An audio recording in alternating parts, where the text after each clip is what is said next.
किस समय की भूमिका का लाइन है मालिक। अब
फिर भागी गले में सजा ही लिए।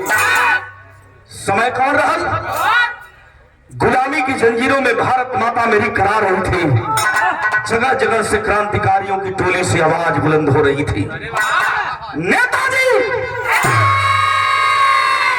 यह जो झंडा टंगा हुआ है इस धरती पर दो ही नेता हुए। एक नेता आजाद हिंद फौज के नेता सुभाष चंद्र बोस और दूसरे नेता समाजवादी पार्टी के प्रणेता धरती पुत्र मुलायम सिंह यादव को लोग बड़े अदब से धरती पुत्र मुलायम सिंह यादव नेताजी कहा करते थे। करो या मरो का नारा रहा। उस समय होता है क्या, मेरे देश के जवान क्रांतिकारी पट्टा जवान 18, 20, 25, 30 साल का जवान निकल पड़े मां भारती को आजाद कराने के लिए। तो कव्वाली का टुकड़ा हम मालिक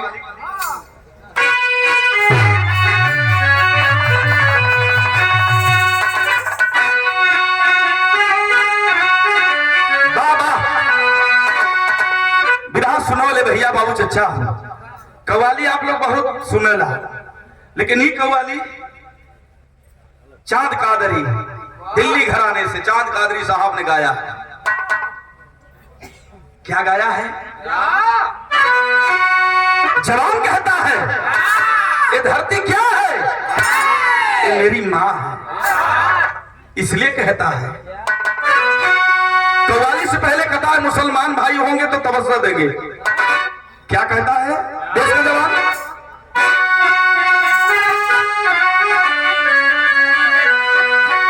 ये धरती मां है मेरी, ये मां है मेरी, ये धरती मां है मेरी, ये अलग ऐलान लिख देना।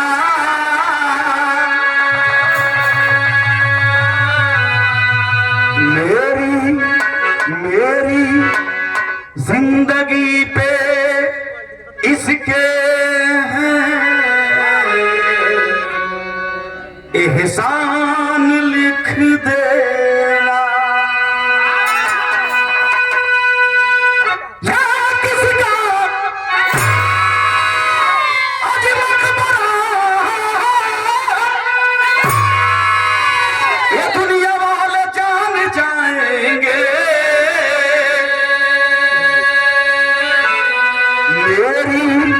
मेरी कब्र के पत्थर पे हिंदुस्तान लिख देना।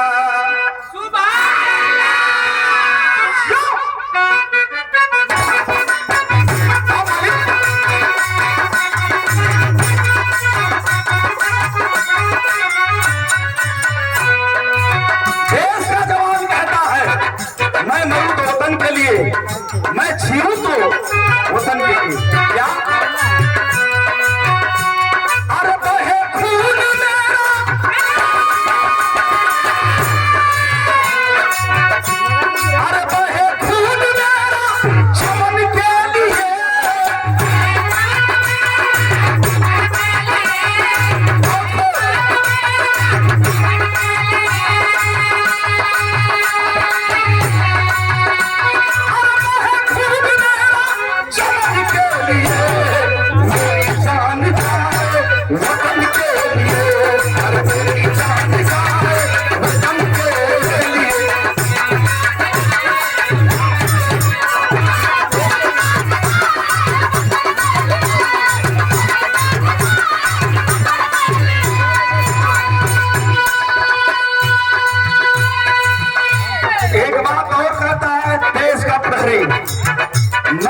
के लिए 130 करोड़ जनता के लिए मरूं तो मुझे कौन सा कफन मिले। कहता है क्या, जो सरहद तम झुका, जो सरहद तम झुका, शहादत मिले।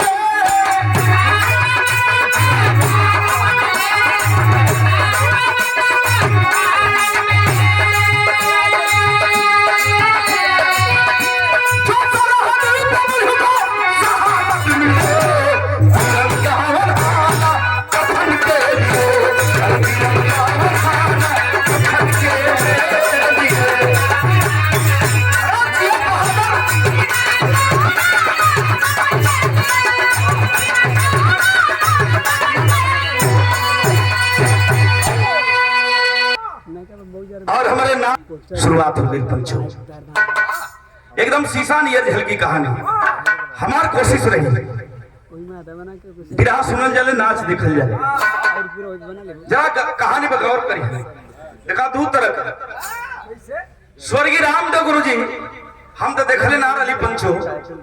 स्वर्गीय रामदेव गुरु जी, स्वर्गीय बुल्लू गुरु का जब विराह होता, स्वर्गीय बुल्लू गुरु तने छुआ के गाँव है, स्वर्गीय रामदेव गुरु जी तनी उठा के गाँव, तनी दोनों जाने का लहजा है।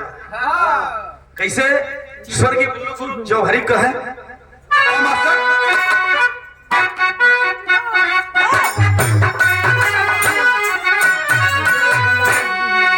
स्वर्गीय बुल्लू गाँव है, बुल्लू गुरु जी गाँव कैसे कि धन्य भरत भूमिया भारत,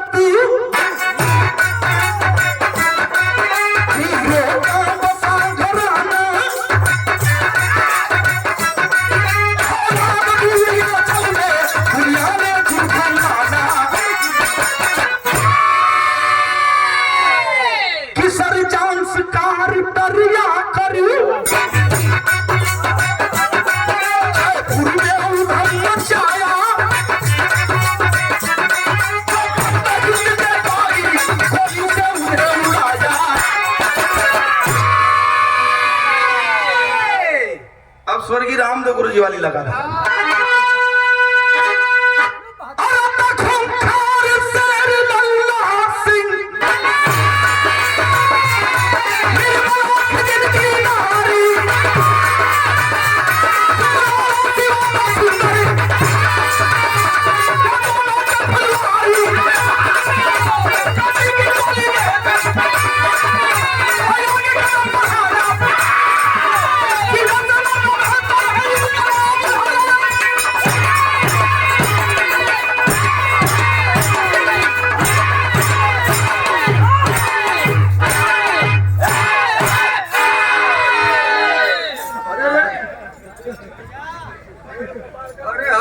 की अंग्रेज आके बैठ गए।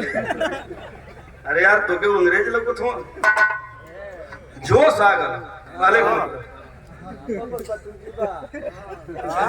शरीर देख के बात करा छपिया ना। ए भैया बात तो समय की है, गुलामी की जंजीरों में मेरी भारत माता करा रही थी, जगह जगह से क्रांतिकारियों की टोली से आवाज बुलंद हो रही थी। बंगाल की धरती से नेताजी सुभाष चंद्र बोस की जलहकार भर रही थी। मेरे देश के सपूतों, तुम मुझे खून दो, मैं तुझे आजादी दिलाऊंगा। करो या मरो का नारा रहा। ऐसी परिस्थिति में लंदन की पार्लियामेंट से कौन आया? एक अंग्रेज कप्तान आया राजस्थान के जयपुर शहर में बाबूजी, नाम का रहा सर जॉन कार्टर। अच्छा तो सारंग का नमो गजब रहल शुभम भाई।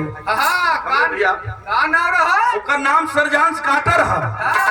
कौनो आयल तो का नाम रहा विलियम हो, कौनो का लॉर्ड माउंटबेटन रहल, लंडचूस ना हो रहा। अच्छा तो उनका लव से नमो रहा। तो हिंदी सारे ना बोला, लेकिन कहानी पकड़ करिएगा। राजस्थान के जयपुर शहर में आया है वह अंग्रेज सर जॉन कार्टर नाम का। निगरानी कैला 2 दिन कि कौन क्रांति की मिसाल जला रहा है। मसाल कौन जला रहा है? अंग्रेजी थाना में गए तो देखा 40 क्रांतिकारी जवान, 18 साल 20 साल 25 साल का पट्टा, हिंदुस्तान का बंद है जेल में। सोच क्या ये नौजवान हैं क्रांति का मसाल जलाएंगे। बौखला गया अंग्रेज पापी निर्दयी, जेल में से निकलवाया हमारे जवानों को, लाइन में खड़ा करा करके बाबूजी गोली से उड़वा दिया। ये बतिया वही जयपुर का रहने वाला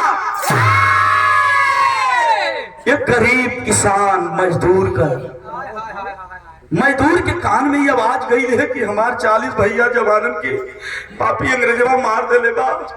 रोवा लगल, खेतवा में काम करत रहल, किसानी के साथ साथ पहलवानी भी करता था। नाम का है लल्ला सिंह चौधरी। कई कई हमारे बिरादरी के लोग चौधरी लिखलन। राजस्थान जयपुर में हमारे बिरादरी के लोग पहलवान लल्ला सिंह चौधरी के मिलल हो। अहिरे का बेटा कहलस की हाई देखा साला मेरा नमक खाने वाला गर्दन कट जाएगा लेकिन गर्दन झुकेगा नहीं। चल दिया है, अपने जवानों को इकट्ठा करता है। वह पट्टा पहलवान गरीब का बेटा 10 जवानों के इकट्ठा कैलस, कहलस खून का बदला खून से लिया जाएगा। तब कैलस का भैया गीत लगल है कैसे?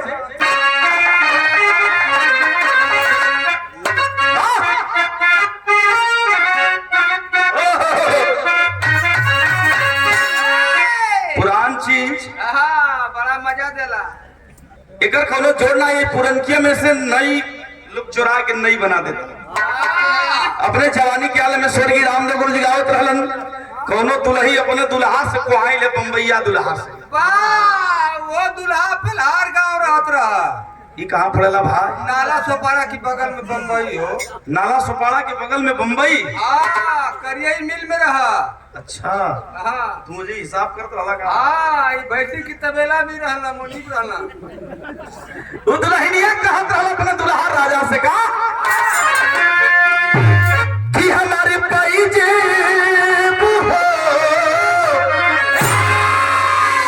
हमारी पैजे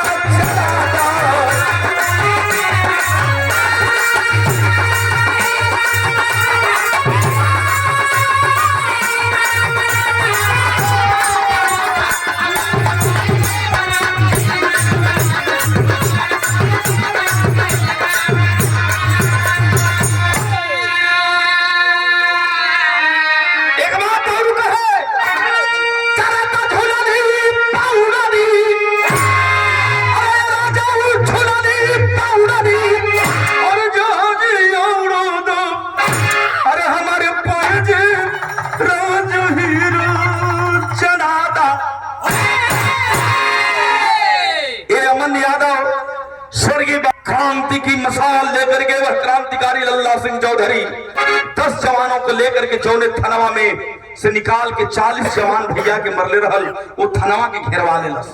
जब घेरवा ले भैया हो तो कैलस का लल्ला सिंह चौधरी पहलवान आशीर्वाद जय हो चौधरी पहलवान कैलस का लगाई थी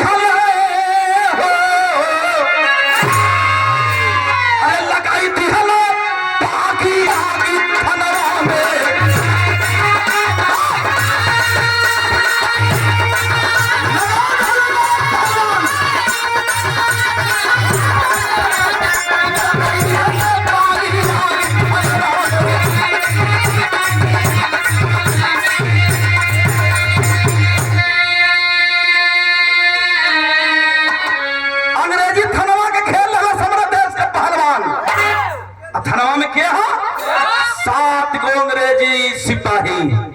इंकलाब जिंदाबाद करके करता है क्या नौजवान?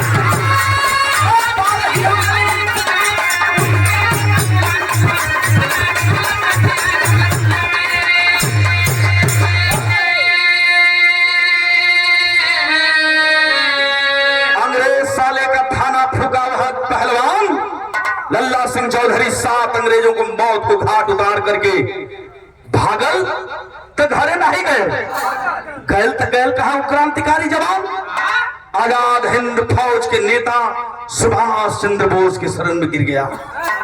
जाके रोए लगल, कलम नेताजी हम साथ अंग्रेजन के मार के लिए हम अपने भैया लोगन का हम बदला लेके लिए हम अंग्रेजी थनवा फूक भी दिली है। नेताजी आके गले लगा के खुशी का आंसू रोए लगलन, गले लगा के कलम बारे भैया तेरे जैसे क्रांतिकारी जवानों की जरूरत है, मेरी भारत माता आजाद हो जाएगी। ये भैया बतावल जला टोली में बड़ा स्वागत कलन बार पहलवान, तुम्हारे जैसे शख्सियत की जरूरत है, मैं अपनी भारत माता को आजाद करवा लूंगा। ये भैया ये हर के बात हर छोड़े, कहा जाता है जहां वफादार पैदा होता है वहां गद्दार भी पैदा होता है। सर जॉन्स कार्टर अंग्रेज कप्तान के पता चला कि हमारे 7 जवानों को हत्या किया है, एक पहलवान है यादव का बेटा है, उसको जो जिंदा पकड़वाएगा 1000 मोहर उसको इनाम में दिया जाएगा। एक गद्दार गद्दारी कर बैठल हिंदुस्तानी गद्दार कलश की अगर 1000 मोहर हमके मिल जाई तो हमारे साथ बहुत बैठ के खाई, हमके कमैले की क्या जरूरत है। फ्री में अगर केहू के धन मिल जाए, धोखा से धन मिल जाए तो ओके कमैले का मेहनत के लिए क्या जरूरत है। जाके वह गद्दार गद्दारी कर बैठा और उस कप्तान सर जॉन्स कार्टर से कहता है कि अरे सरकार जेकर चौराहा चट्टी पर पंपलेट छपौले हुआ जिंदा जो इसको पकड़वाएगा पहलवान को मैं 1000 मोहर दूंगा। ये सरकार हमके मुहरिया मिली, समझ गया कि हिंदुस्तानी गद्दार है, कहा कि मैं दूंगा। कलश है सरकार, गद्दारवा कलश की है सरकार, जेके खोजे थोड़ा आजाद हिंद फौज का फौजी बन गयल। लेकिन घरवा बड़ी सुंदर दुल्हन है सरकार, 2 लड़का हूं, दुल्हन का नाम का निर्मला देवी, 2 बेटवा हूं गोदी में पहलवान के, बड़ा बेटा जिसका नाम है राणा, छोटा बेटा है 5 साल का उसका नाम है शिवा। माई रैया निहारत थी कि हमार सैया 5 दिन हो गए इलन नाही। बात सुन करके गद्दार क्यों है कैप्टन सवेरे के बेला में घोड़ा पर सवार भैल 10 गो सिपाही लेके लल्ला सिंह चौधरी पहलवान के घरवा पहुंच गए। सवेरे का बेला है, जरा सपोज करी है बाबूजी अपन दुअरवा झाड़त निर्मला दुल्हन घोड़ा पर सवार आवाज दिया है कैप्टन,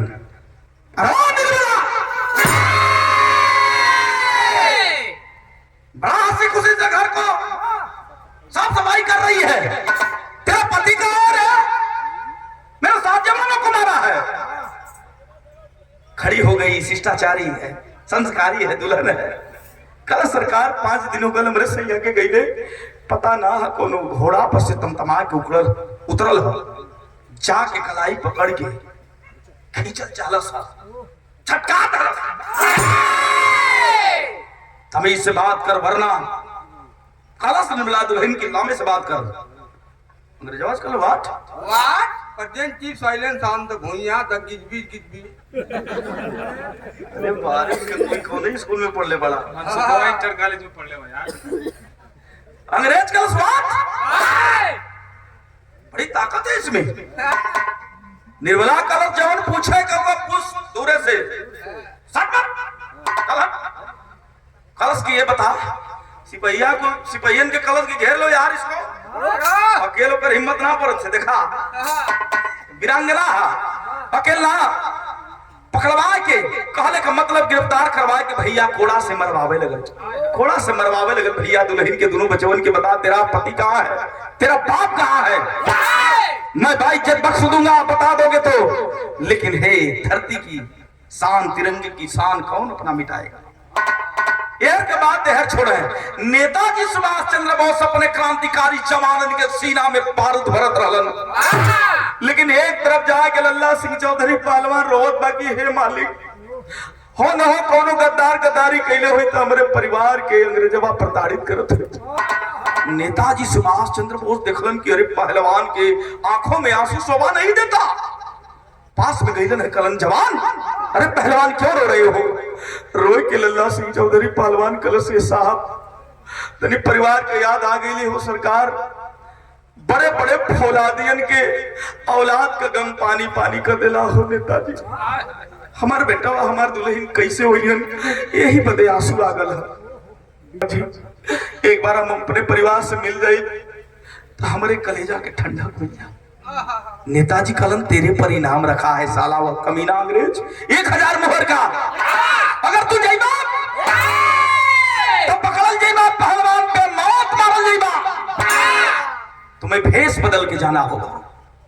तो गीत लगल है मालिक कैसे?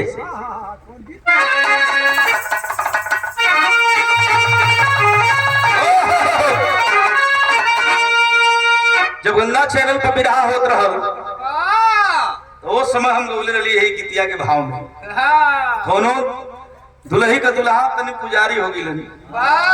कौन चीज का? अरे मंदिर के पुजारी, भगवान के पुजारी होगी लनी। दुल्हन झंखत है तो देवरवा करस ए भाऊजी, ए भाऊजी। अरे हम तो हाइले नु बानी के कहत हुआ?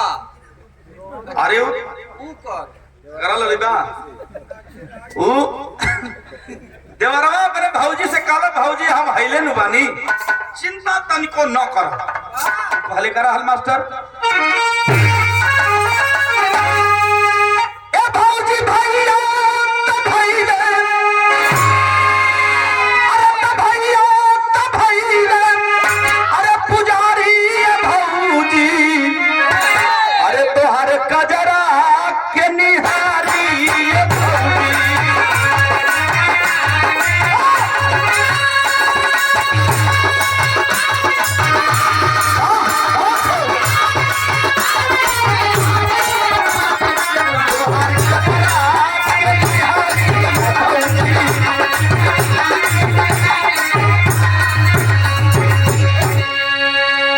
यही गीतिया के स्वर्गीय रामदेव गुरु जी बड़ा पिहिक के गाँव है। अरे झूलनिया का गुजरा, अरे राजा झूलनिया का गुजरा, अरे तू टलियूचू, अरे जवनिया में गड़िया छूट ये राजा। लेकिन भाव लल्ला सिंह चौधरी रोज एक बात करो से नेताजी से क्या करो भैया कि अरे माया सबक, एक तरफ देश है एक तरफ परिवार है, मैं बीच मझधार में फंसा हूं नेताजी, कैसे मिलन होगा परिवार से? कि माया सबक, अरे भरमावे हो भैया, वही सुगंधवन के याद आवे हो भैया।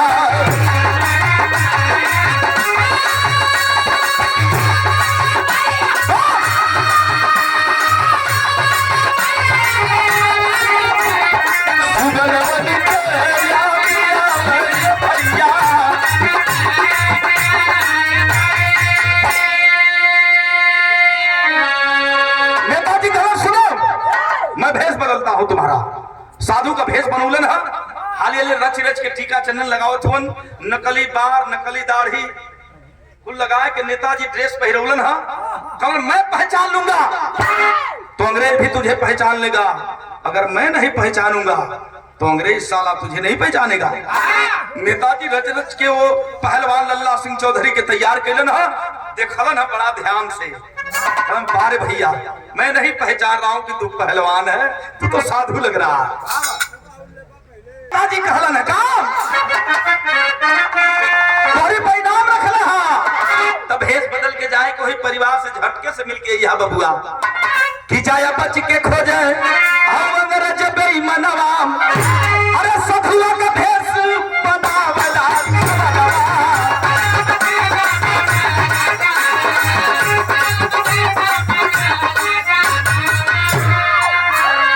अरे तमनी पायल खा, ए भैया सरगई पायल खा, जगावा ये भैया सुबनवल के याद आवे ये करिया।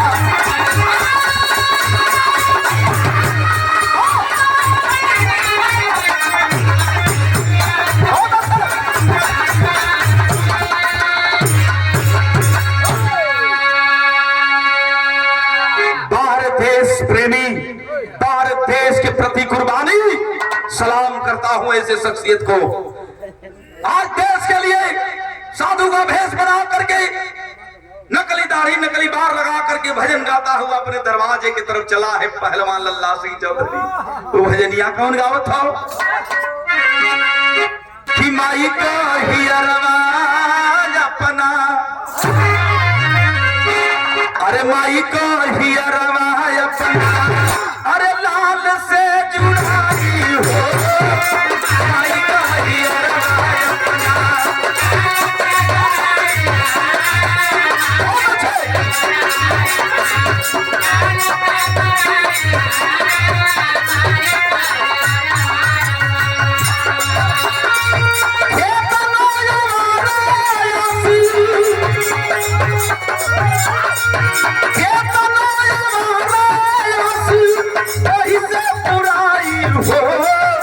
माई का ही अरवाज अपना, लाल से जुड़ाई हो।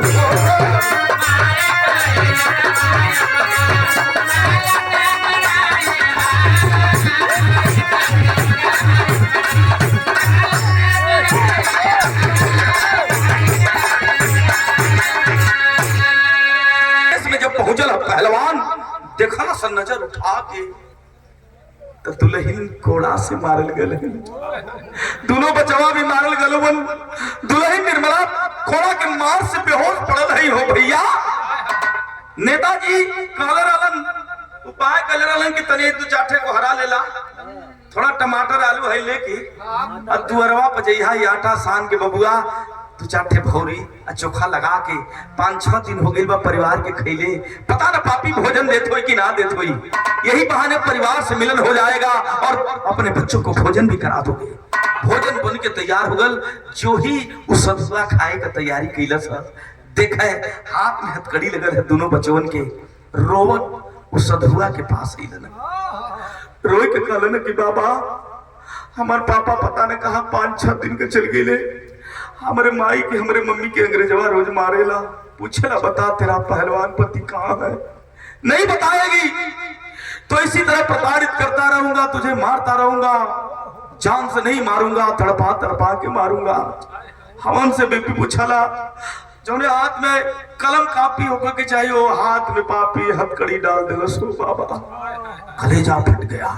साधु कहता है, सोता है कि पोल खोल दूं, लेकिन रूह आवाज देती है नहीं नहीं पालन, देश की बात है, पहले देश होता है बाद में परिवार होता।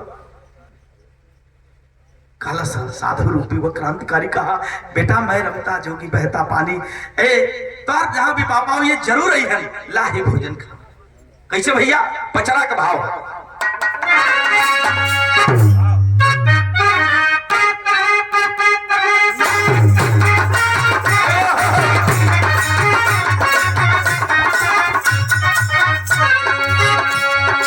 गीत से बढ़िया भाव है। बनही के भोजन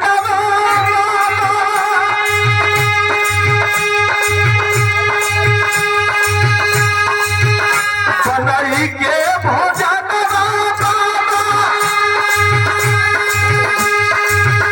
खाए चले खनवा खनवा बाहुर भइलेला,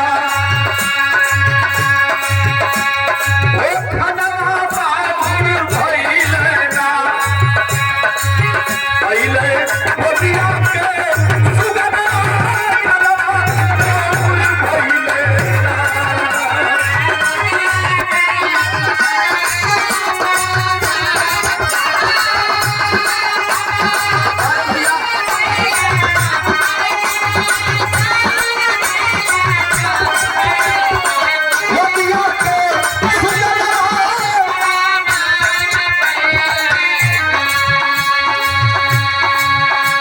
दोनों बचवा जब भोजन बोलो 5 दिन के भुखायल हो हाथ हो, अब बाबा से कहा तारे बाबा पानी मंगले पर अंग्रेजवा गंदा पानी देता, खाना मंगले पर सुखाई रोटी देता हो बाबा। तब दोनों हाथ करावे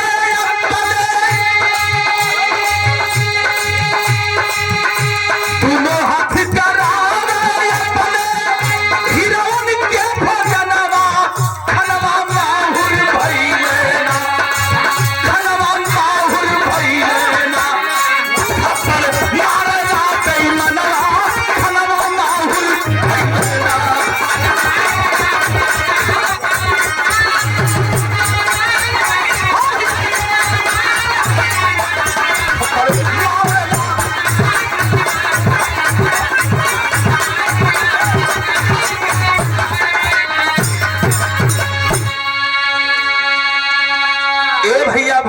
करावत हो तब ले निगरानी करे बदे वह कप्तनवा सर जॉन्स कार्टर वह अंग्रेज आया है। देखलस कि 5-7 को 8 को सिपाही हो, अंग्रेजवा सिपाही हो सो कि झुलमुलात हो सो हाथ 5-6 दिन के जागल हो सो। ये भोजन कौन करावत हो? उतर गया घोड़े पर से, हरी हरी चाय के खींच के तमाचा राणा सिवा दोनों बचवन के मरलो सब जाए के माई की अचरा में वही बेहोश पड़ल निर्मला ही अचरा में दोनों बचवा लुका गेले। जगावत हो माई, मम्मी जागा हो, नसीब में भोजन रहल वो भोजन ना खाए पौली जा, पापी आगल माई जागा। वार्तालाप हो रही है इधर साधु में और अंग्रेज कप्तान में वार्तालाप हो रही है। कह रहा है अंग्रेजी तुम कैसे आए, किसकी मजाल, तुम्हारी ये मजाल कि तुम भोजन करवा रहे हो मेरे बिना इजाजत की। साधु कहता है सरकार साँझ हो गई ले जगन बिहाने कहीं हम चल जाए, मैं रमता जोगी बहता पानी। कहा ठीक है। दोनों बचावा छपतियात हो। आवाज साधु की आवाज, साधु रूपी क्रांतिकारी पहलवान की आवाज जब बेहोश पड़ी निर्मला के कान में गई हो, उठ करके बैठ जाती है। हौसला मिलल की तो हमार सैया हमारे भगवान की आवाज लगत हो, हौसला मिलल, शक्ति मिलल हो, उठ करके बैठ जाती है और देख के अपने सैया के कुछ कहल चाहत हो, तबले नजरों से इशारा कर दिया वो साधु रूपी क्रांतिकारी। कहला न कि नहीं पगली कुछ मत कहना, पोल मत खोलना, नहीं तो गजब हो जाई रे, तो नहीं गजब हो जाई। वो कहलन का कहलन भैया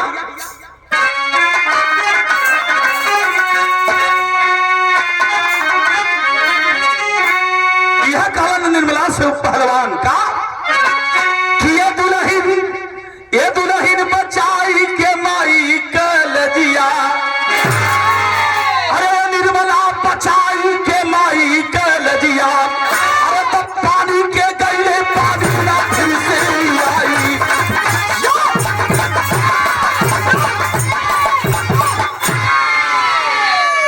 बचाई के माई कल दिया, पानी के गईले पानी ना फिर से आई, बचाई के माई कल दिया।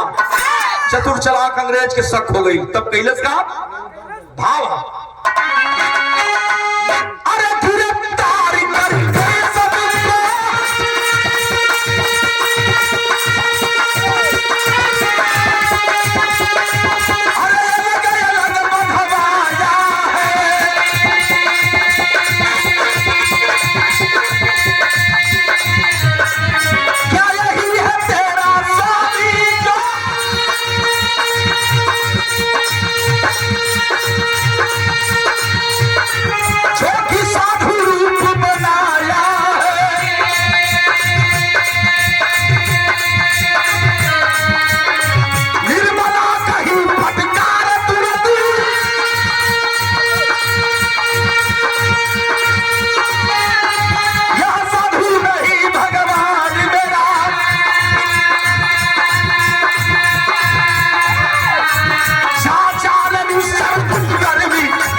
जिस देश में गंगा बहती है।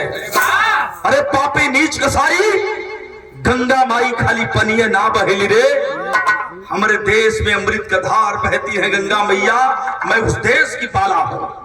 भाग गए अंग्रेज, कहा कि ओ रसोई जल गई, ऐठा नहीं गया। मैं सुनता हूं कि भारत की धरती पर भगवान मिलते हैं, तो आज तेरे भगवान को मैं देखना चाहता हूं।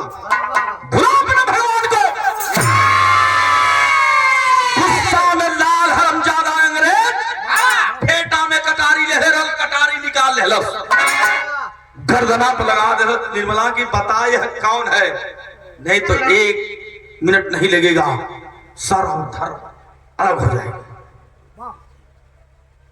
ये तो नहीं बतिया सुल्लत से नहीं मिला दुल्हन खींच के तमाचा मारो। भाग कुत्ता, कभी ना कहीं का 100 गर्दन काट देगा साला, लेकिन मातृभूमि की कसम, कसम गंगा मैया का, कसम धरती मैया का, पग पीछे ना हटी। तो का हथकड़ी डाल के मारे ले रोज कोड़ा से, तो कहा हिम्मत हारी है वीरांगना? नहीं हारी है। मेरे सामने मेरा भगवान आया है, तू मेरा बाल बाका नहीं कर सकता है। तब तक अंग्रेज पापी तमतमा के गुस्सा में लाल कटार को सीने में ठोक दिया। निर्मला गिरी है धरती पर तो गिरी रह गई बाबू। दोनों राणा शिवा बेटवा जैसे मछली के जल से बाहर कर दे जाए पंचो। छपटी आले वही तेरे दोनों राणा शिवा, दोनों बचवा छपटिया थो। और राणा बेटवा बड़का दौड़ के गाला कलश की, हे सरकार हमके मार दी, लेकिन हमारे भैया के छोड़ दी। माई के जगह था छोटका। तब अंग्रेज का हाथ, तुम अभी सब बोले हो, अभी फन नहीं आया। जब फन हो जाई तोहरा के फन जाम जाई तो तुम भी डंक मारोगे। प्रमाण मिला बाबूजी, उसी कटारी से दोनों मासूम राणा शिवा का गर्दन अलग कर दिया, हत्या कर दिया। देखता रह गया साधु कि नेताजी सुभाष चंद्र बोस कहे पहले देश है बेटा, बाद में परिवार है। नेताजी के शक भई कुछ दाल में काला जरूर है। 2 घंटा खातिर गए, लेकिन 4 घंटा हो गए, पहलवान आया नहीं। अपन टोली लेकर के नेताजी सुभाष चंद्र बोस आगे बढ़े हैं। फिर वह गदरवा पहुंचे, कहता कि अंग्रेजवा से जाके कैप्टनवा से कलश की, सरकार जल्दी भाग जा, सुभाष चंद्र बोस आ रहा है। पढ़े लिखे हमारे भैया बैठे हैं, दादा बैठे हैं, चाचा। अंग्रेज किससे डरते थे? नेताजी सुभाष चंद्र बोस से बहुत डरा करते थे। अंग्रेजवा के पता चल कि सुभाष चंद्र बोस आ रहा है, भाग गल, कटरिया उटरिया छोड़ के भाग गल। नेताजी गइलन अपन टोली लेके, देखलन 3-3 गुलास, कलेजा फट गल। पेड़ में बांधा गया है वह साधु रूपी क्रांतिकारी, चेहरा एकदम लाल। नेताजी देखलन चाय के हाली अली बांधल सदुआ के छोड़ दूंगा, लेके भगलन जंगल की ओर। जंगल की ओर भगलन है, वही जंगलवा में जाके नेता के सामने रोवा था। नेताजी हमारे सामने हमारे परिवार का हत्या कर दिलस पापी, हम कुछ ना कबूली। रोवा था। नेताजी तमतमा गए, तमतमा गए, आवाज दिया, बहुत रोल खोल तोहार दखली, अइला तक कहला कि भारत माई के आजाद कराई। हरदम रोना, हरदम रोना। क्या है, भारत माता ऐसे नहीं आजाद होगी, तुम्हारे बस की बात नहीं है। जाओ अंग्रेज के सामने आत्मसमर्पण कर लो। याद करो उस दिन की बात। नेताजी कहलन एक दिन की बात सुनो, जलियाना वाले बाग में जलंधर गोली चलवाया था। जानते हो पहलवान, जलिया वाले बाग में पापी जनरल डायर ने मेले में हजारों लोगों की धोखे से हत्या करवाया था। उस मेले में कोई नहीं बचा था। एक 5 साल का मासूम बचा था जिसका नाम था उधम सिंह। बहते हुए खून की धारा से तिलक लगाया था और कसम खाया था, जब तक जनरल डायर को मार नहीं लूंगा, शान की नींद नहीं सोऊंगा। जानते हो पहलवान, जब बड़ा हुआ वह 5 साल का मासूम उधम सिंह खोजे लगल जनरल डायर के। जनरल डायर के जब इंडिया में ना पहुंचस तो 7 समुंदर पार जाकर के लंदन में गोली मारा था। और तुम रो हमारे बस की आजादी नहीं है। देखा सुतल शेर जागल, हाली हाली आंसू पहुंच के नेताजी के चरण में कहलस कि आज असुआ तोहरे चरण चढ़ा देले नेताजी। कसम धरती मैया के, कसम तिरंगा झंडा के, आज के बाद पहलवानवा के आंख से आंसू न गिरी, अब ज्वाला निकली। जब ले सारे के मारम ना तब ले चैन करी ना सो। धीरज का भाव हमारी कैसे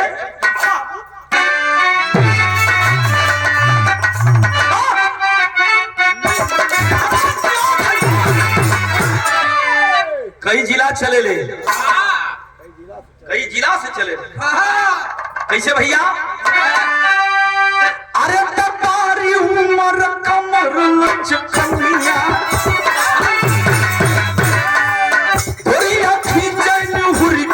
बनिया बड़ी का झूला झूलिया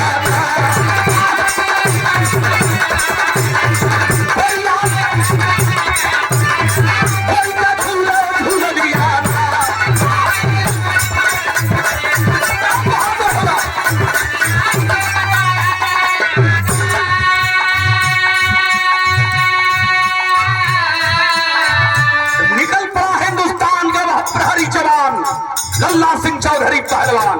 जब निकल पड़ा था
चलल है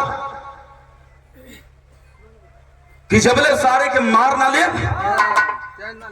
भारती मैया के सारे के शीश ना चढ़ा ले ताले चैन कहीं ना सोई।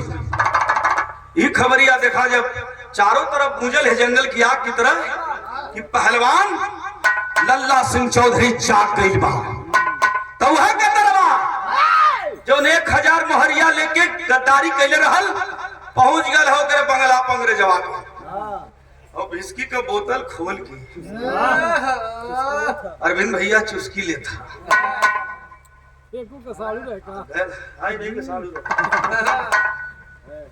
ये भैया गल के दरवा कलश की है सरकार निकलला निकलला निक पड़ जाई कहा अंग्रेज ये क्या कह रहे हो मुझे समझ में नहीं आ रहा है। कल 9 to 11 हो जाइए इंडिया छोड़कर लंदन भाग जाइए। पहलवान कसम खाया है तो क्या मारी तो जवा इधर खुटियावा लगल खड़ा हो के क्या बोल रहा किसी मुझे मारेगा तो निवरा के मोहर मारी है दवा कलश की हिंदुस्तानी वफादार होता है। लल्ला सिंह चौधरी आपको मारेगा तो मारेगा जल्दी निकलना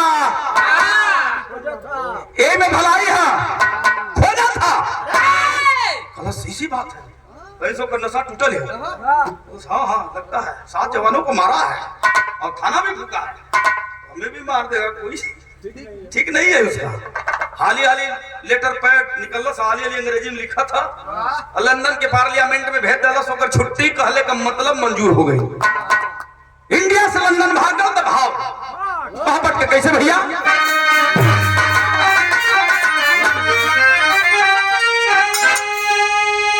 अरे फंसी भंवरी में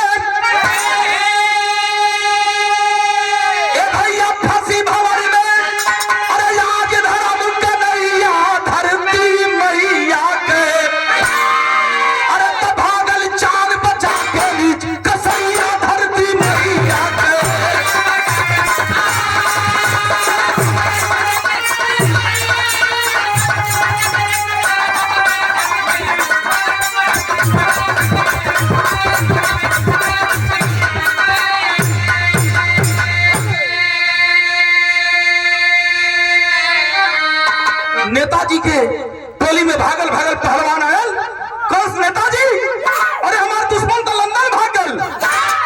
नेताजी कलन घबरा मत, 7 समंदर पार चल जी मर्दवा।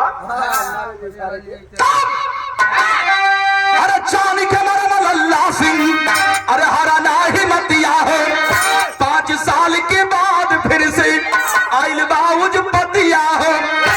अरे छपल खबरी ए भैया, छपल खबरी, अरे स्वागत कर रखल समैया धरती मैया। अरे तकर तकर जना लल्ला सिंह, अरे लड़वैया धरती मैया। ये भैया कहले का मतलब लंदन अंग्रेजवा भागल सरजांस कार्टर, तो ओकर ब्रिटिश सरकार बड़ा भव्य स्वागत कैलस कि जयपुर राजस्थान में सब हिंदुस्तानियों के कलेजा में खाप पैदा करके आया है। तो पहले नंबर पर ये अंग्रेज है, इसकी नियुक्ति फिर इंडिया में होनी चाहिए। ये पंचो बिरहा सुनोले भैया बाबू चचा हो, ये हमारे बिरहा का मेन कहानी फ्रंट लाइन है। आखिरकार कहले का मतलब ओकर नियुक्ति ब्रिटिश सरकार फिर लंदन से कलकत्ता में कर देलक। जब खबर क्रांतिकारियन के मिलल है तो नेताजी कहाँ रहलन उस समय?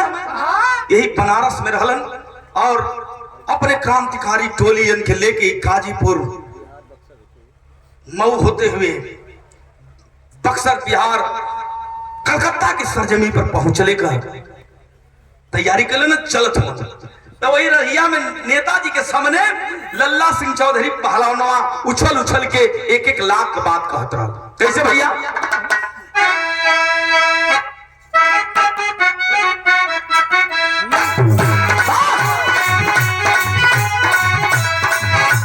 यह कहे पहलवान, हे नेताजी, अरे चांद से बढ़ी करिया न का कीमत, अरे कीमत समझ पारीदार।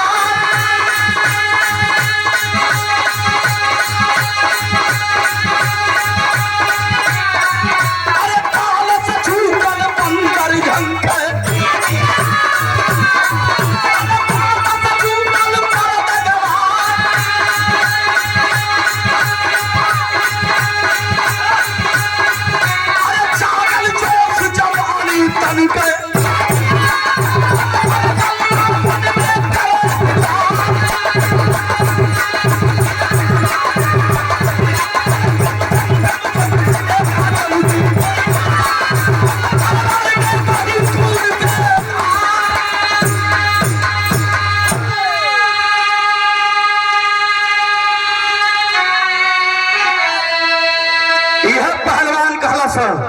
कि चांद से बढ़ के आन का कीमत, कीमत समझ है पानीदार।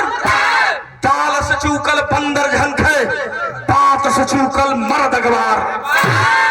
यह बतिया कर नेताजी कलकत्ता पहुंच गए। कहा? जहां भव्य स्वागत और पापी अंग्रेजवा सरजांस काटर कर रखल गई बा। जे भैया गए हुई कलकत्ता, धर्मतल्ला मैदान में गए हुई, मैदान देखले हुई, वही धर्मतल्ला मैदान में पापी का भव्य स्वागत रखल गई बा।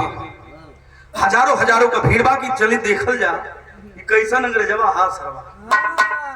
यही तरह माई के लेके भाषण देता नेताजी अपन टोली लेके धर्मतल्ला मैदान के समीप पहुंचलन है।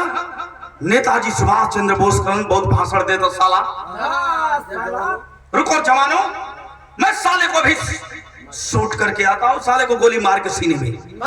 तब ले पहलवानवा सुनल से इतनी बतिया, नेताजी के चरनिया पर गिर के एक बात कहलस। कैसे भैया? अब अलग भाग।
नेताजी कहलन बारे भैया यही दिन का हमके इंतजार रहा।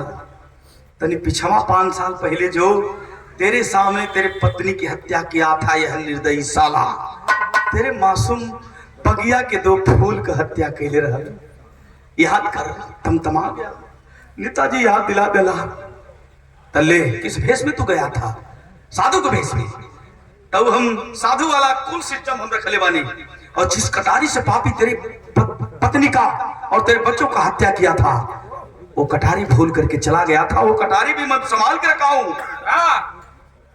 रच रच के नेताजी साधु का भेष बनौलन हम, और एक झोला दाहिना पंखा पर, दूसरा बाया पंखा पर जलन, एक थे झोलवा में वो कटरिया है, दूसर की झोलवा में चमचमा 6 फैरा पिस्टल, एकदम गोली लोड है पिस्टल में। कलन जाओ उसका स्वागत करके आओ। भेड़िया चीरक लल्ला सिंह चौधरी पहलवान, देश का प्रहरी, भारत मां को आजाद कराने के लिए पहुंच गया उस मंच के सामने। इतने माइक लगल है। अंग्रेजवा कहा कि सुनो कलकत्ता वासियों, सुनो कलकत्ता वासियों, मैं वही कैप्टन हूं।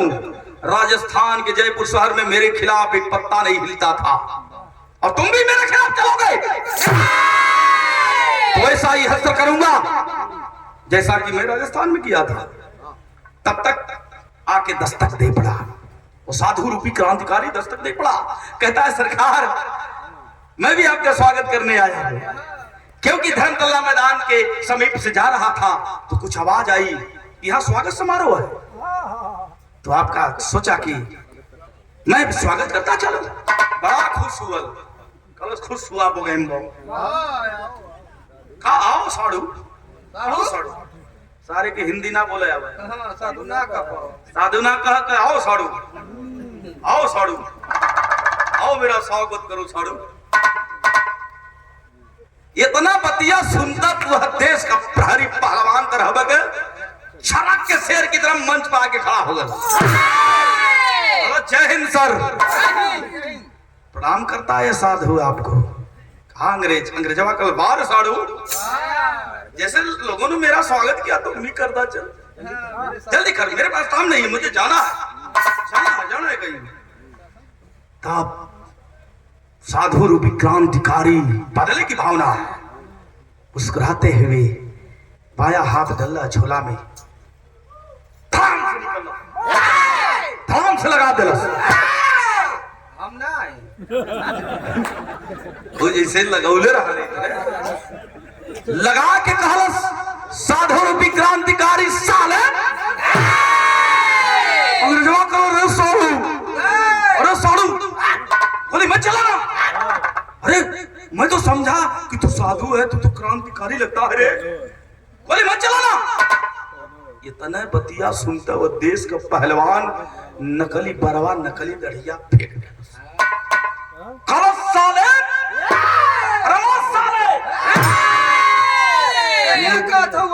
अंग्रेजवा की मुझे पहचान, मैं कौन हूं। और अब पेड़ में बांध करके मेरे सामने मेरे पत्नी मेरे बच्चों का हत्या किया था ना, छोड़ उस बात को, लेकिन मेरे 40 भैया को गोली से तूने ही उड़वाया था। मेरी माँ बहन की इज्जत तू सरेआम बीच चौराहे पर लूटा करता था ना, आज तुझे मैं विदाई में मौत की सजा दूंगा। जितना सिपाही हो धर्मतल्ला मैदान में अंग्रेजी सिपाही कहला सल्लल्लाहु सिंह चौधरी पहलवान पहले कह दे धर्मतल्ला मैदान से उस पार सारी गने फेंक दी जाए। अंग्रेजवा कलश के सिपाही वो पागल हो गया साधु, जल्दी फेंक दो। 1 मिनट ना लगल, कुल गन धर्मतल्ला मैदान के वो पार फेंका गई। अफरा तफरी मचले, हजारों का भीड़ की गोली चलल मंचवा पर। अंग्रेजवा गिरल, हम पहलर मुर्गा की तरह हिला था। 3 गोली लगल है, वही मंचवा पर मरला सब ठाए 3 गोली गिरल है, वही पहलर मुर्गा की तरह हिला था।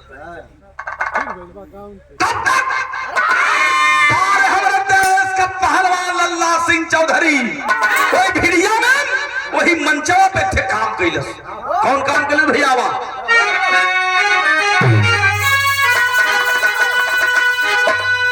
कैला सका अरे तक्का गर्दनी भैया काटा गर्दनी अरे पापी का चला के छुड़िया अरे तो भागल देश का जवानवा हो उठा के मुड़िया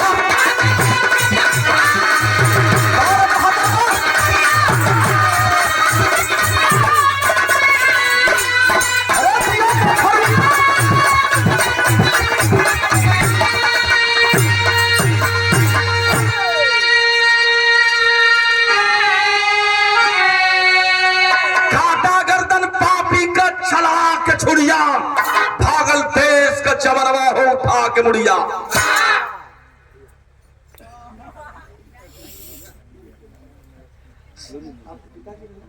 संजय यादव भैया स्वर्गीय पिताजी के बगिया का फूल आपकी तरफ से 200 रुपया बहुत बहुत प्रणाम बा नमन बा।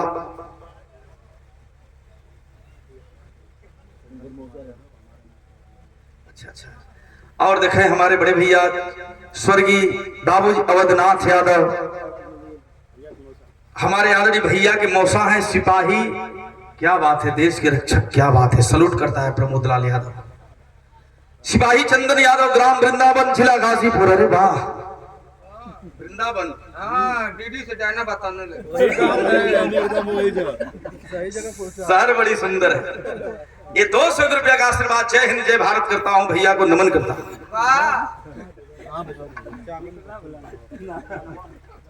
हमारे संजय भैया के दोस्त शशिकांत यादव भैया की ओर से 100 रुपया छोड़ो, बहुत बहुत प्रणाम बा।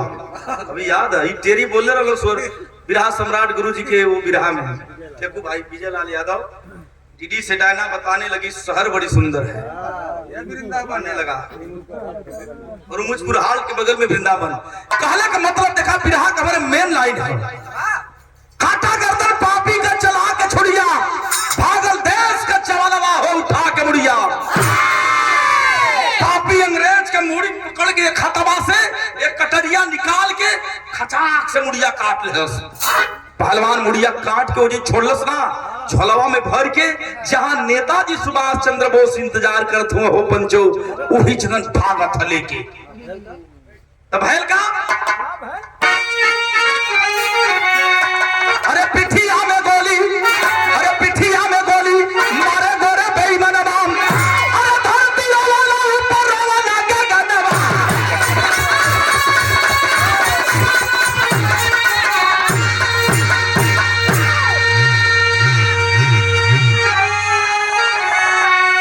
सिपहिया अंग्रेजी सिपहिया कुल देखलन के आई हो बापा मंचवा पर तो साहब का शरीरिया मुड़िया साहब चटनी में कुछ बिगाड़ दिए हैं।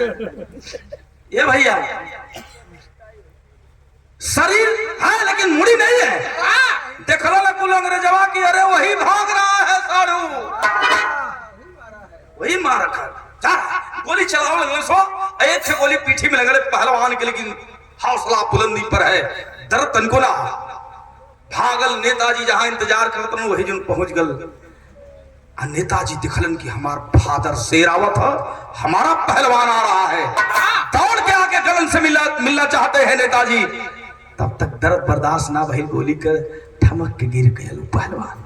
नेताजी दौड़ के जाके उठोलन गोदी में, कहलो पहलवान, अरे पहलवान भैया तोरा के गोली लगल है, पहले तुम्हारी इलाज कलकत्ता के अस्पताल में कराई, एक बाद बात हुई।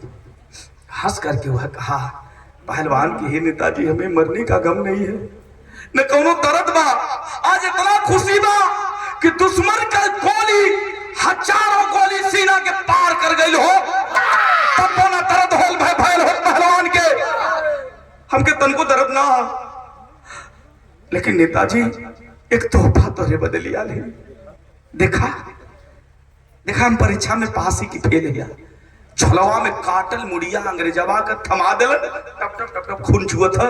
नेताजी नीचे गिरौलन, झोला से देखलन कि अरे बाप रे बाप, अरे पहलवान अंग्रेज का मुड़ी मेरे चरण में ला करके डाल दिया, तू मामूली नहीं है रे, तू मेरे जिगर का टुकड़ा है, तू मेरा भाई है, तू परीक्षा में 100 नहीं 101% पास है, और तुम्हारे जैसे वीर बबर की जरूरत है, मेरी भारत माता आजाद होगी, मुझे फाइनली विश्वास है।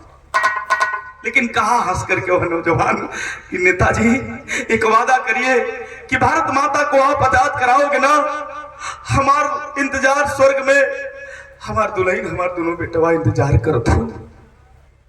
इनकलाब जिंदाबाद करते करते वह देश का पहलवान लल्ला सिंह चौधरी नेताजी के बाहों में हमेशा हमेशा के लिए सो गया।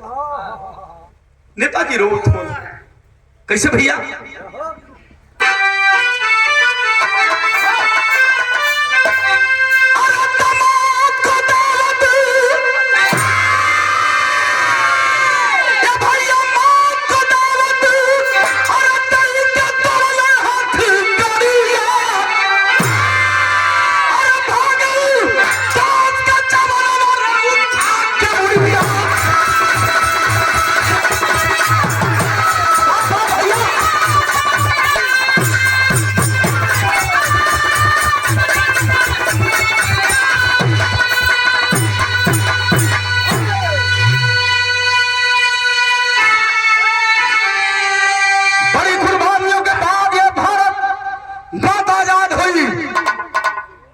एक मिनट आप लोगों का टाइम ले ये हमके यहाँ तक पहुंचावे का काम कैल।